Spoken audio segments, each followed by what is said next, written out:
¿Y cómo vives del cuento? No vivo del cuento.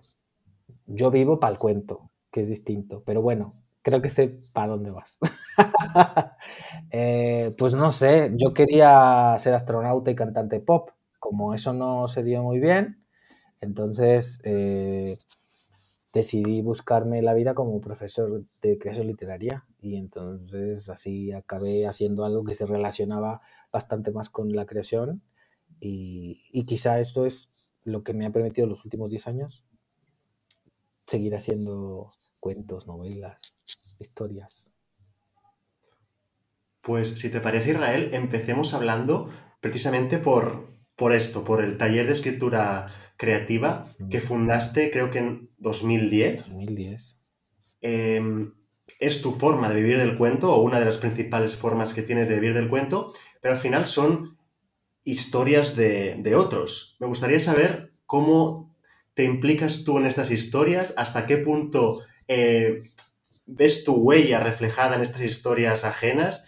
Cuéntame. Son historias de otros que pertenecen legalmente a otros. Hago el énfasis allí en legalmente, pero que cuando estamos trabajando en clase son tan mías como son suyas. Porque no contemplo otra forma de poder ayudar a mis alumnos a construir sus propias historias, sino es implicándome de manera total y absoluta, como si se tratara de mis propias historias, ¿no? Doy fe. Gracias. Sí, es verdad, es verdad, es verdad. Me pasa que de pronto estoy tan metido, en México decimos clavado, ¿no? Estoy tan metido en estos ejercicios de construir ficciones que en principio no son mías, que se me van las horas. O sea, mis clases duran 2 y he tenido ocasiones muchas veces, ¿eh? Muchas, de que no me doy cuenta, llevamos 3 horas de clase y yo así con la inopia, ¿no? Y, bueno, vale, pues otro día, aunque la clase dure menos. Sí, porque si no el negocio no saben los No, no, números, no ¿no? cuadra. Pero ya me conocen mis alumnos, entonces ya saben que merece la pena y que no importa. Además, yo también soy de la idea de que mejor darle tiempo al alumno, porque a veces es cosa mía, pero casi siempre es cosa del alumno. Y es que entenderse a uno mismo, entender lo que uno está queriendo hacer, cuando se trata de algo que no es una ciencia exacta, esto es arte, es muy difícil, sobre todo cuando estás aprendiendo a hacerlo, ¿no?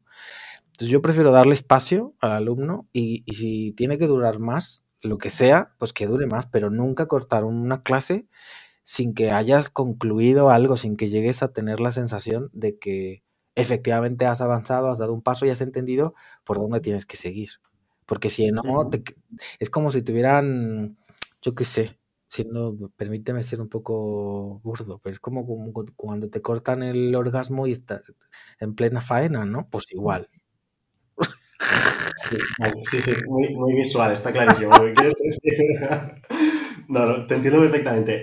Eh, em, vale, me gustaría que esta entrevista fuera como un resumen, muy resumido, de todo lo que me aportaste tú como coach. Me gustaría que la gente entendiera pues lo que aprendí cuando estuve en tu coaching, porque creo que al final son consejos y aprendizajes que pueden aplicarse a cualquier persona y a cualquier historia. Uno de los aprendizajes fue precisamente la importancia de saber qué es lo que tienes dentro, qué es realmente lo que quieres contar. Porque yo, por ejemplo, cuando llegué a tu clase, pensaba que quería contar una historia, pero en el fondo eso era una pantalla por el miedo a no contar la que realmente quería explicar, ¿no?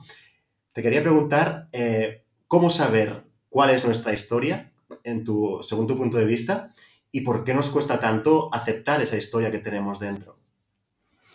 Pues creo que hacen falta espejos en los que uno se sepa ver y se quiera ver. También esto es importante, ¿no? Uno, a ver, no sé si te ha pasado que de pronto estás en una época así medio chof de la vida y empiezas a ganar peso o lo que sea, ¿no? Y hay algo de ti que no te gusta. Haces lo imposible por no pasar enfrente de un espejo. Es verdad. Pues esto es algo similar en la creación literaria. Por lo que sea, estás gestionando mal tus emociones y quieres hacer literatura, pero te olvidas de que hacer literatura es como miras en el espejo. Entonces, quieres pero no quieres. Quieres y no quieres. Y estás ahí en el tirón, ¿no? Entonces, creo que hace falta tener ganas de autoanalizarse y mecanismos suficientes para aprender a gestionar tus emociones, ¿no? Y por desgracia no siempre tenemos eso solos. Entonces, un espejo no viene mal cuando te guían, te dicen, a ver, mira, ves, estos son tus ojos, estos son tus dedos, estos son tu nariz, como cuando eres pequeñito y no tienes ni idea de nada, ¿no?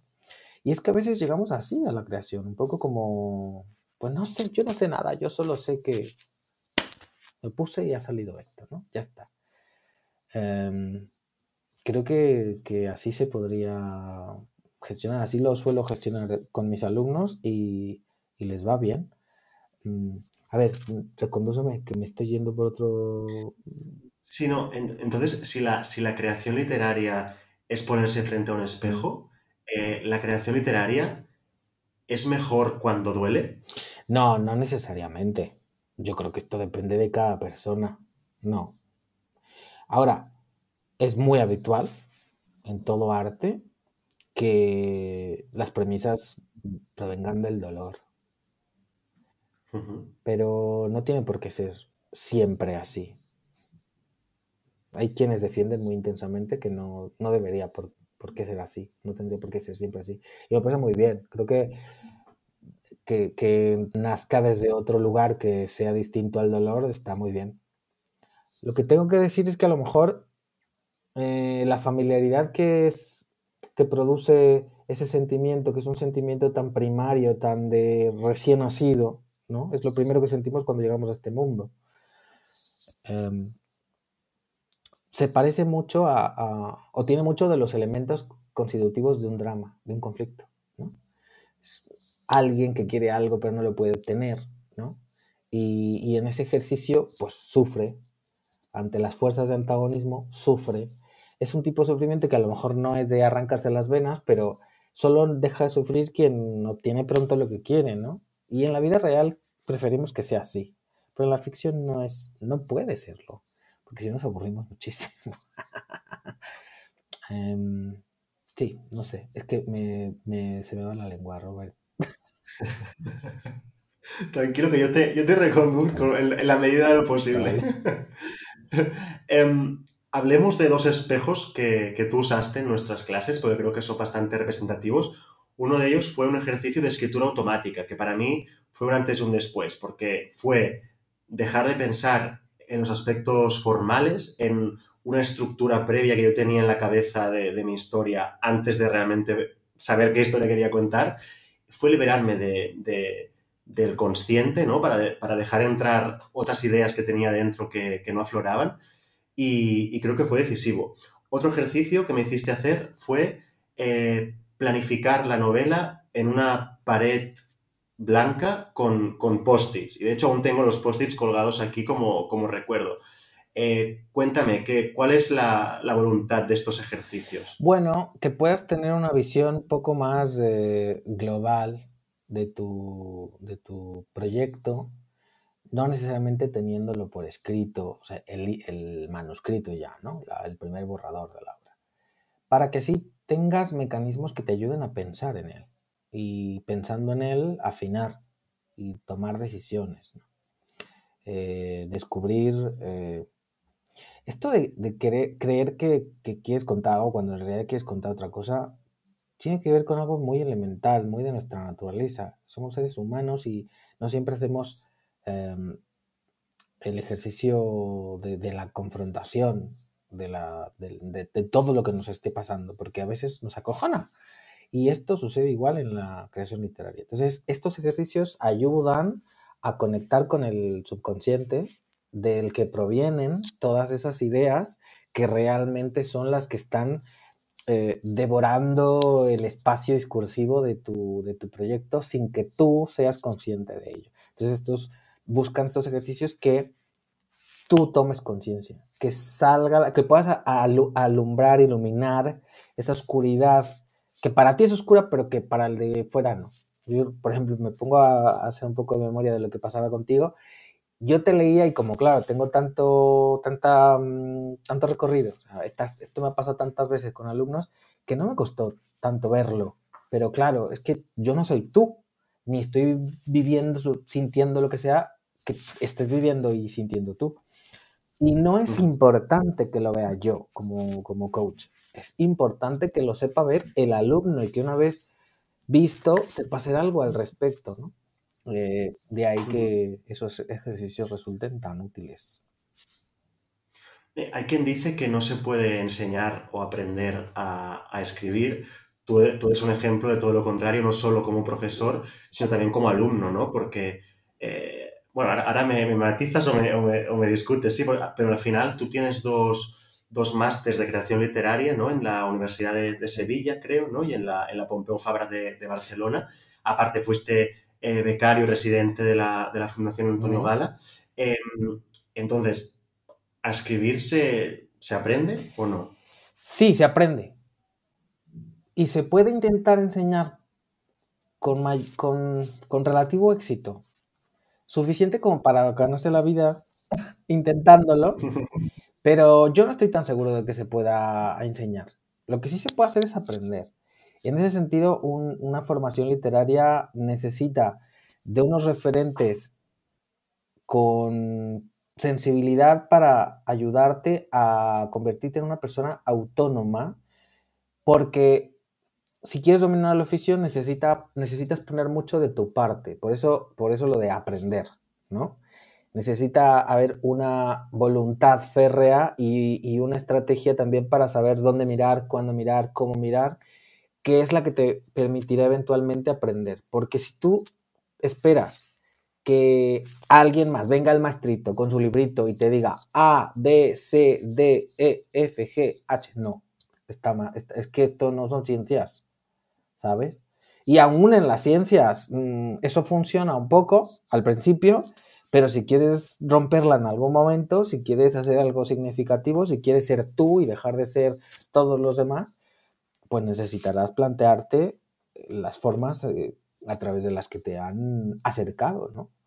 Y bueno, en el arte, si no es así, pues mal vamos, porque mira, igual esto no es algo que se ocupen mucho los otros talleres en hacerlo. De hecho, esto es lo que a mí me llevó a querer hacer mi propio taller, crear mi propio taller.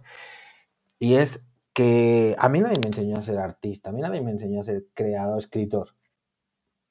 De hecho, hay una gran cantidad de prejuicios, de miedos, de reticencias. Hay un montón de gente, ay, yo escritor, no, eso son palabras mayores, como si fuera, yo qué sé. En fin, pues yo no estoy de acuerdo con eso. Y en lo que sí pienso es, a mí me habría venido genial tener toda esta información que me costó tanto adquirir en un espacio formativo, porque resulta que también es primordial para alguien que quiere ejercer el oficio entender mucho de su personalidad creativa porque es una herramienta de trabajo. Y esto pasa por el autoconocimiento. Tiene algo de trabajo con las emociones, con la psicología, con tu propia forma de ser.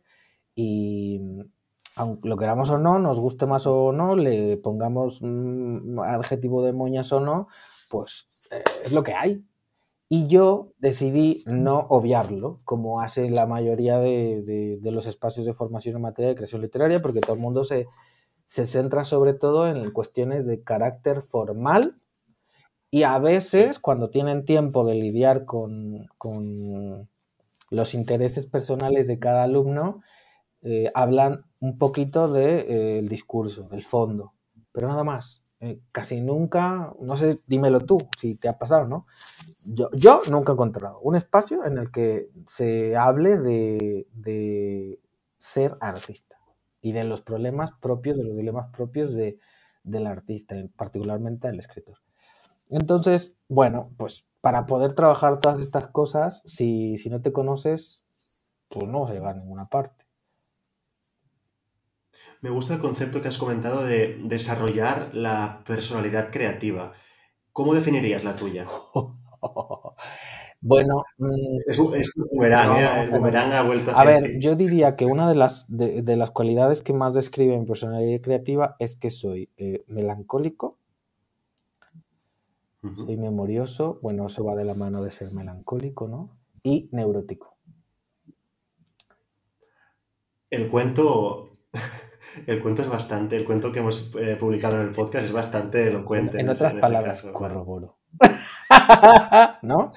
Sí. Yo creo que sí, son cualidades de mi personalidad, más allá, o sea, no solo creativa, pero obviamente, pues arrastras a la creación, ¿no? Sí, tiendo mucho a eso. También creo que agregaría esas dos, que me gusta abordar las situaciones difíciles en la medida de lo posible, si se puede, si cabe, si esa obra si se puede hacer sin que sea forzado, con sentido del humor, ¿no? Y cuando Sí. no encaja en esa, pues decido crear obras en las que deliberadamente sean ejercicios de humor.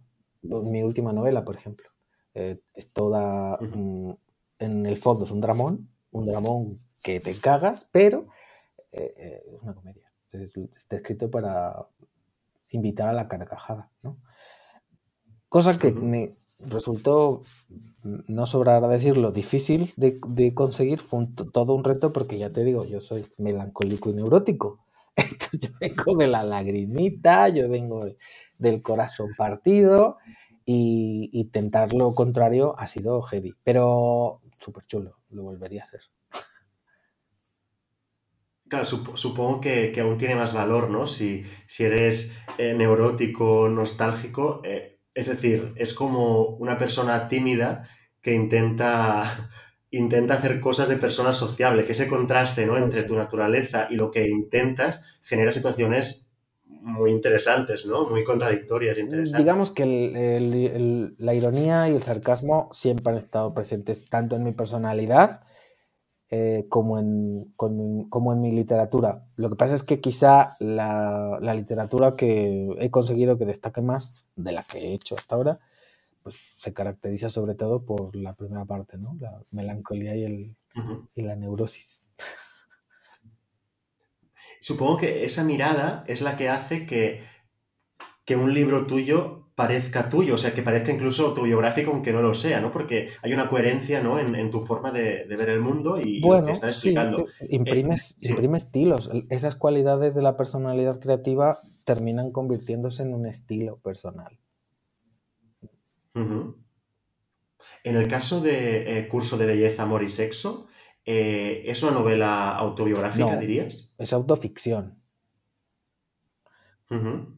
Que no No. es lo mismo, Bueno, claro. para quien no lo sepa, la autoficción es ese género francés que lleva más o menos unos 30 o 40 años, no sé muy bien, cuya cualidad es que mezcla tanto acontecimientos de la vida real del autor, es decir, autobiográficos, como ficción pura y dura. Entonces, el lector no sabrá jamás qué tanto o qué parte de la obra corresponde a hechos autobiográficos y qué tanto son ficción. Y en mi novela es particularmente difícil diferenciarlas porque es todo realismo. No hay nada de fantasía, no hay un ápice en esa novela, ojo. Luego ya en la siguiente ya. Aún así, aún así me lo han llegado a preguntar. Bueno, es que es una pregunta, no sé si te pasa a ti, pero es una pregunta como que le hacemos a todo el mundo, ¿no? ¿Es autobiográfica? No. Total, sí, totalmente. Es verdad. A veces, un amigo que se ha leído la novela que publicaré hablaba del personaje protagonista, o de uno de los dos personajes protagonistas, como si fuera yo. Me decía, sí, cuando haces no sé qué, no sé cuántos. Y yo, no, no, es muy importante que entiendas que no soy yo, porque si crees que soy yo, no la publico, ¿sabes? No, pero Directamente. sabes, aquí yo sí voy a decir, hay que dejar a los lectores ser lo que quieran ser, como quieran ser, si quieren se enteran y si no, no. Más bien hay que aprender a no permitirse uno como autor a que eso le condicione para seguir adelante. O sea, porque acabas de decir, y ahora ya salió el coach, esto es gratis. Es que si no, si crees que no es así, no la publico, pues error. No, no, no. Hay que publicar independientemente de lo que el lector quiera pensar. Ese es problema del lector, no tuyo. Hay que Y ser tener valiente. claro lo que has hecho, ya está. Si no lo entienden los demás, pues ¿tú qué haces? Ujú. Muy bien. Para esta novela que comentábamos, la última que tienes publicada, te atreviste con una locura que es escribir un narrador en Sí. segunda persona y además muchas veces usas como el modo Todo el imperativo. rato. Me parece, o sea, muy Muy arriesgado, muy neurótico. difícil, qué dolor de Muy, cabeza muy escribir eso. neurótico. ¿Eh? Muy neurótico, pero me imagino, es decir, de forma natural es difícil que salga, ¿no? Supongo que hay un trabajazo ahí de ingeniería. ¿Cómo optaste por esa persona? Entiendo que forma y contenido aquí estaban muy relacionados, porque si no, no te arriesgas a hacer una cosa Mira, así, ¿no? no quiero que suene, ¿cómo es esta palabra? Presuntuoso. Pero es que viene de mi naturaleza neurótica, ¿sabes? Para mí esta voz que, por cierto, todo el mundo, todos mis profesores, toda la gente a la que me acerqué para mostrarle, mira, estoy intentando hacer esto, me decía, uy, pero eso es muy difícil. Cuidado, ojo, vas a aburrir al lector. Obras largas no se pueden escribir con esta voz narrativa porque no lo ha conseguido nadie y es muy cansina y no sé qué y no sé cuánto. Y yo estaba muy inconforme porque yo llevaba escribiendo así desde que tenía memoria, pero totalmente inconsciente, o sea, no tenía idea de lo que hacía, como escribe el 99% de los escritores que aspiran a ser escritores profesionales, pero no se ponen al lío, ¿no? Pues así hacía yo. Entonces, como estaba tan inconforme con aquello, pues me propuse intentar aclarar primero a nivel técnico qué es lo que estaba haciendo. Y cuando ya lo había definido, dije, vale, pues sí, sí que es viable, sí que se puede. Voy a intentar curar, digamos, entre comillas, esos prejuicios que tiene la técnica, despojarla del no se pueden escribir horas largas. Yo me lo propuse un poco como, tú dices que no, pero yo digo que sí, ¿no? Y creo que al final se consiguió porque, aunque es una novela de casi 200 páginas, creo, sí, 180, no sé qué, Sí, creo que sí. quien la ha leído me ha dicho que, bueno, que se la ha leído con la fluidez regular con que se lee cualquier otro tipo de novela, a pesar de que les ha resultado, sobre todo al comienzo, el primer capítulo probablemente, extraña esa forma y el hecho de que fuera poco frecuente, pues les hacía sentir que estaban entrando en un territorio extraño, desconocido. Pero eso se les pasó cuando terminaron el primer capítulo y entendieron el juego que proponía y ya está. Es hacerse a la voz. Y, en fin, no sé, a mí se me ocurrió porque soy neurótico y forma parte de mí. Y luego simplemente me puse las pilas, me puse a estudiar muy intensamente la técnica narrativa en todas sus betas y decidí quedarme aquí y explorar qué era posible hacer. Y mira, ha sido el libro que más éxito me ha granjeado hasta el momento, o sea que bueno, creo que ha merecido la pena. Y sí que es verdad lo que comentabas, ¿no? Que normalmente se atribuye la segunda persona para relatos cortos, para que no se hagan pesados, supuestamente, pero en tu novela pasa al contrario, que al principio, o sea, si fuera un relato corto dirías, uff, no me encuentro, pero es con el paso ¿no? Muy pronto, pero realmente cuando llevas 2 páginas o 3, ya estás entrando poco a poco en esta lógica y es cuanto más largo, cuantas más páginas pasan, que más a gusto estás, ¿no? Con esa segunda persona. Y además me dio la sensación a mí como un tono, no sé si es por el imperativo, por la segunda persona o por qué, pero que se iba quedando un pozo muy Bueno, ahí irónico. está lo que te decía antes, ¿no? Que siempre me ha gustado trabajar la literatura con una perspectiva de humor y la ironía y el sarcasmo forman parte también de mi personalidad creativa. Entonces este personaje se ríe de Ujú. sí mismo mogollón, ¿no? Todo el rato. Y es que era importante también que hubiera un elemento de humor en la novela, porque es que el dramita que se trae es bastante infumable. Entonces, bueno, Ya, pues ya, ya. sí. Ujú. Muy bien. Cuéntame, ¿cuál es la literatura que a ti te interesa como lector? Ay, pues la que me desate pasión en el momento en el que me acerco a ella. No soy demasiado exigente, ¿sabes? No, no. A ver, Ujú. lo que sí le pido es que se note que el autor está comprometido con lo que hace. Y eso se nota de inmediato. O sea, las primeras páginas, no hace falta ser experto. Si eres un lector comprometido, ya está. Sabes cuando un autor te lo está dando todo y cuando no. Y a mí los autores que no te la dan todo, o que van de sobrado, me aburren. Los respeto, respeto todos los tipos de forma. Hay espacio para todos, lectores para todos y estilos para todos. Yo te hablo de lo que a mí me desata interés, ¿no? Con eso me vale. Luego puede haber temas que me atraigan más o menos, pero bueno, pues ya, esos son lectores y demás, ¿no? Luego te llevas sorpresas. Tú no sabes si te va a gustar y al final dices, anda, mira, qué chulo, ¿no? Me gusta dejarme sorprender. ¿Y recuerdas cuál es el último libro? Pues mira, ahora mismo estoy leyendo ficción. Ahora mismo estoy leyendo un libro que me está sorprendiendo mucho, porque además hacía un montón que no leía ensayo. Es un ensayo que se llama Disforia Mundi. ¿Te suena? Lo escribió este filósofo trans, Paul B. Preciado, se llama, que bueno, que lo lleva petando, lo editan en Anagrama, lo lleva petando un montón de tiempo con ensayos sobre yo qué sé, diversidad, comprensión sobre el género, la identidad de género, tal. Y se lleva, o sea, ha hecho un ejercicio de síntesis de la comprensión del mundo, sociológica, medio sociológica, medio filosófica, medio personal, ¿no? A partir de su forma de comprenderse a sí mismo, ¿no? Llevando a un asunto que parecía tan particular de la identidad de género, pues, muy propia de las personas que necesitan lidiar con esa realidad o que deciden también, ¿no? Porque se replantean su identidad de género y demás. Pues me parece loquísimo e interesante cómo trasvasa ese concepto que teníamos muy asociado a esto, a personas en particular, a la comprensión del mundo. Me vuela la cabeza, sí. Y lo estoy disfrutando un montón, muchísimo. Disforia Mundi, lo recomiendo.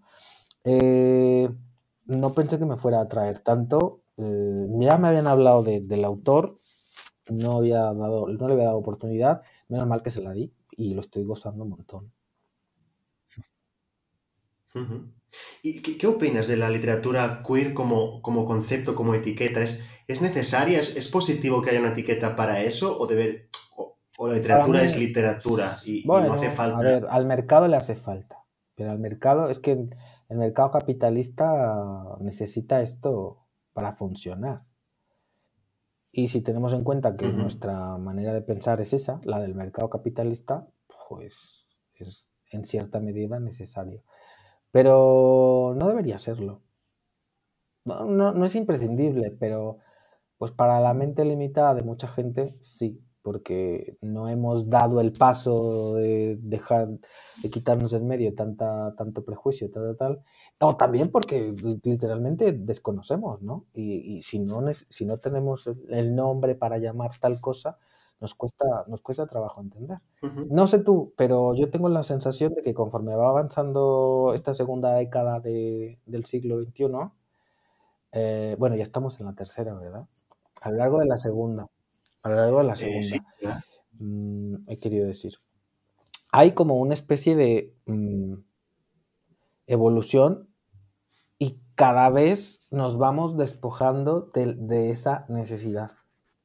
Probablemente porque cada vez hay más personas valientes, guerreras y con ganas de mandarlo toda la mierda. Me refiero a ese paradigma anterior.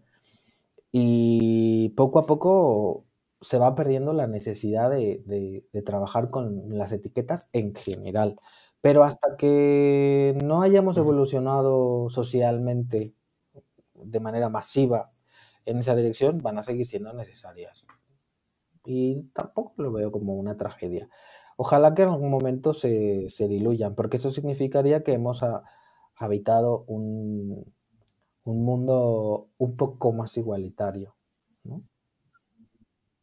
Ujú. O sea, ¿crees que la existencia de etiquetas, y que al final las etiquetas para mí son como hacer, hacer estancos, trocitos de literatura, ¿no? Porque en el fondo debería ser todo compartido, un flujo de información en el que no haya segmentos ni etiquetas y que a ti te pueda gustar algo, sea queer o no, sea novela romántica, sea novela negra, sea lo que sea. Entonces, el hecho de necesitar etiquetas para este tipo de literatura, la literatura queer, es un mal síntoma No sé, quizás pero a todavía, ver, mira, ¿no? pienso, si tú sigues viviendo en 1960, necesitas etiquetas. Ujú.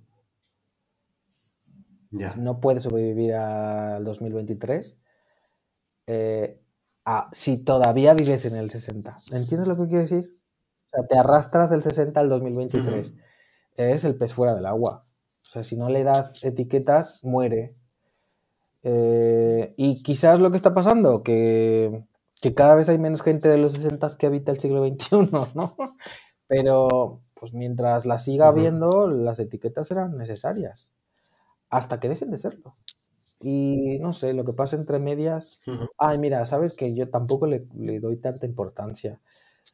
Cuando sea necesario, Ujú. porque así nos entendamos, pues utilicémosla, pero si no, creo que también depende mucho del contexto en el que uno esté. La literatura siempre va a ser Ujú. literatura, trate el tema que trate, y creo que eso es lo que debería primar. Pero bueno, tampoco es ningún delito, ningún crimen, creo, ¿no? O sea, nos ha gustado diferenciar y nombrar. Lo que no se nombra no existe, también hay que decir esto, ¿no? Lo que no se nombra no existe y las etiquetas no ¿Verdad? son otra cosa que bautizos, ¿no? Te bautizo como tal y entonces ya te puedo entender, puedo empezar a digerirte, a construir mi realidad a partir del mito que creo en torno a la etiqueta. Así nos entendemos los seres humanos, eso es lo que Ujú. hacemos los seres humanos. Entonces, si tenemos eso en mente, pues que se use. Ujú. Uno de tus grandes maestros es Robert McKee. Sí. Recuerdo en clase tu explicación de cada escena, ponerle como un punto positivo o un punto negativo en función de si te acercaba o no al objetivo del protagonista, ¿no? Cuéntanos un poco esta lógica de Robert McKee. Bueno, está en el guión, que es la Biblia que todo el mundo conoce. Para mí fue un libro fundamental, me ayudó a entender mucho sobre diseño narrativo y construcción dramática, y es una propuesta de construcción, o más bien de diseño, de composición narrativa, que es muy efectiva. O sea, me parece que es como una digestión con un sentido común increíble que ayuda a quien está intentando comprender la configuración dramática a, a ordenar, a crear una estructura, un orden que sea súper atractivo, súper interesante, enganchador, ¿no? Que cumpla, digamos, con los requisitos básicos de una historia.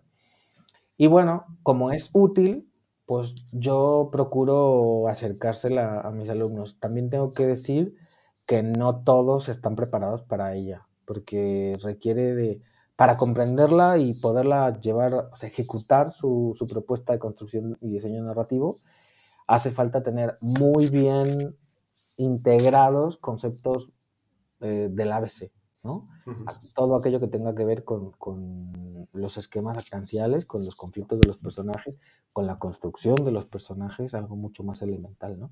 Pero, pues bueno, como no deja de ser súper útil, yo la traigo tatuada y procuro, cuando el alumno ya está preparado para ello, cuando ya veo que no tiene mayores inconvenientes para construir historias, aunque sea de manera más clásica, pienso, ya está preparado para el nivel McKee, ¿no?